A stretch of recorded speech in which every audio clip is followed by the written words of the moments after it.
The Carbon Disclosure Project is to the future of business what the X-ray was to the then future of medicine.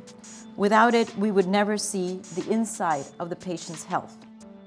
Climate change is clearly all about seeing the bigger picture and to looking at sustainability over the long run. And clearly that's important for a company like ReckittBenckiser, like it is for any other company, because it's all about making sure that we are still in business 20 years from now, not just next year. We're now getting carbon disclosure from some 70% of the FTSE 350. We've got a great many of the SMEs now reporting. That is a good thing and can only help. It's not just that carbon disclosure as a project is important for ReckittBenckiser because it helps us.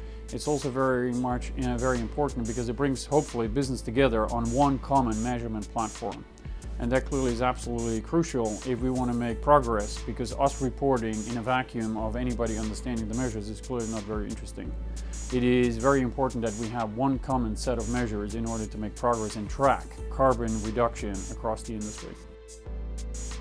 I think the successful businesses in the 21st century will be those that decouple growth from increasing carbon emissions in their own operations and throughout their supply chain.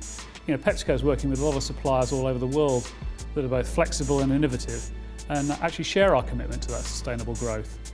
I think the CDP supply chain programme is helping us to turn that commitment into action by highlighting the importance of this agenda to our people, helping them to understand their own impacts and identifying how we can work together to deliver bigger carbon reductions. The resources that the CDP provide help us manage the relationships with our suppliers so that the reporting process is as simple and straightforward as possible. This information drives strategic thinking about the good we can do for our environment, our customers, and our business.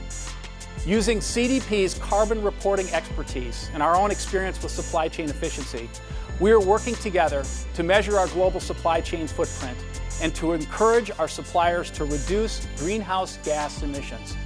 We are incentivizing federal suppliers to complete their GHG inventories. The government purchasers, the people that we are encouraging to purchase, the contracting officers, we want them to be considering those GHG emissions when they are making their decisions. You've got large buyers and procurers of services. You've got the government departments on one hand, you've got HMG, a very, very significant procurer and buyer of services. You've got the large multinationals, FTSE companies.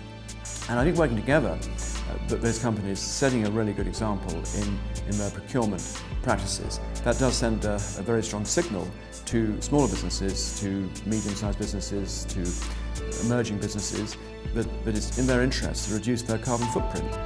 The bottom line is that investments in areas which sustain or increase emissions will carry an increasing risk of return, while those that reduce or control emissions will carry an increasing rate of return.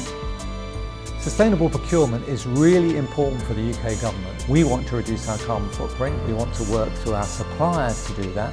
And actually, when you think about the £220 billion of public sector procurement, if we could incentivise ourselves and our suppliers to actually reduce their carbon footprint, this could be amazingly useful for us. We need to act now, and not alone, but together with our peers.